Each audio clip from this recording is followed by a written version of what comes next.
कोरबा के ग्रामीण इलाकों में इंसान और हाथियों के बीच टकराव लगातार बढ़ता जा रहा है। ताजा मामला कटघोरा वन मंडल के चोटिया बनिया क्षेत्र का है, जहां 35 हाथियों के एक झुंड ने गांव-गांव में तबाही मचा रखी है। खेतों में शुरुआती फसलें चौपट कर रहे हैं। ग्रामीण खौफ के साए में जीने को मजबूर है। खेतों में दिख रहे पैरों के निशान इस बात की गवाही है कि हाथियों ने किस तरह कहर बरपाया। इस कहर से चोटिया बनिया के कुछ किसान इन दिनों खेती करना ही छोड़ दिए हैं। 2 दिन पहले खेतों में घुसे हाथियों ने सिर्फ धान की फसलों को नहीं रौंदा, बल्कि कई किसानों की मेहनत को भी पल भर में मिट्टी में मिला दिया। डर का आलम यह है कि ग्रामीण रात में सो नहीं पाते। खेत में जाना तो दूर, गांव से बाहर निकलना भी जोखिम भरा हो चुका है। वहीं वन विभाग को सूचना के बावजूद स्थल निरीक्षण करने में समय लगता है। दरअसल हाथियों द्वारा हर साल करीब 200 एकड़ की फसल को नुकसान किया जाता है। वहीं सरकार हाथी से हुए नुकसान के लिए हर साल एवज करीब 20 लाख रुपए मुआवजा देती है, मगर इस आपदा पर स्थायी रूप से अंकुश लगाने के लिए सरकार के पास कोई उपाय नहीं। कुछ किसानों को मुआवजा भी सही समय पर नहीं मिल पाता, जिससे किसान नुकसान की भरपाई नहीं कर पाते।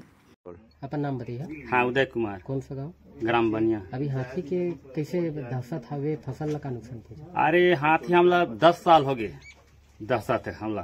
कभी मौजा मिला थे, कभी मौजा नहीं मिला थे, पर भी किसान आदमी हम करत हम खेती, और हाथी में पूरा हमारा गांव त्रस्त है। कितना हाथी अभी मंडरा थे? अभी वही 30-35 है। हाँ, अभी खेती की सीजन है, अपन खेती कर पाता कि नहीं? खेती कहाँ कर पात है? अभी तो पूरा मोर थारा रौंद है। अभी बहुत है, कौन दिन में वही अभी बीझा, लेकिन करे डांटे हैं। कितना खेत मन ला अपन छोड़ दे है डर में? मैं 8 एकड़ खेत छोड़े हूँ।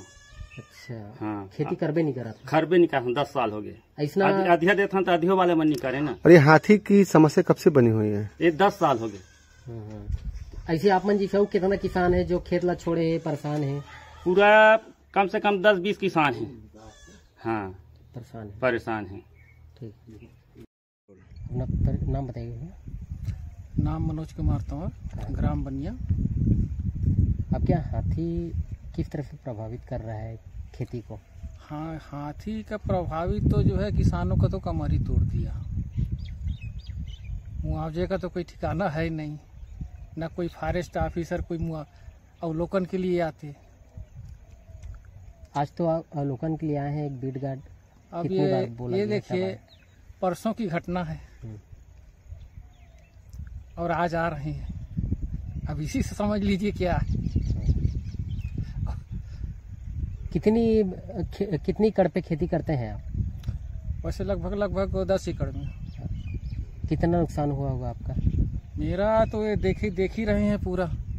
अब ये तो ये समझिए कि अभी अब वो एक पौधे से 3-4 कली निकलना शुरू हुए थे, अभी पूरा कुचल दिए। अब ये तो लगभग अब वो 60% से ऊपर ही चला जाएगा। ये प्रकरण तैयार किया जाता है तो क्या राशि मिलती है? अभी तक तो सिर्फ 2-3 साल पहले एक बार 17,000 कुछ मिला था, उसके बाद तो पता ही नहीं है।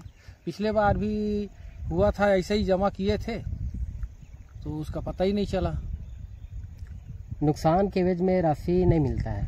अब मिलता भी है तो देखिए क्या है, एक एकड़ के पीछे में 9,000 देते हैं। अब यही खेती कराए हैं, इसको ओल जोतवाने में ही 4-4.5 लग जाता है खेत में।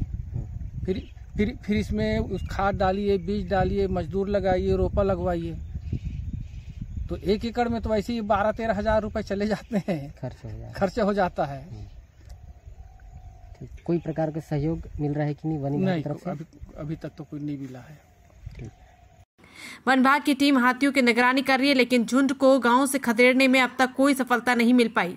विभाग सिर्फ नुकसान का आकलन कर रहा है, लेकिन जमीन पर राहत नजर नहीं आ रही। ये कोई पहली घटना नहीं, लेकिन सवाल यही है, आखिर कब तक किसान अपनी फसलों को यूं ही उजड़ते देखता रहेगा?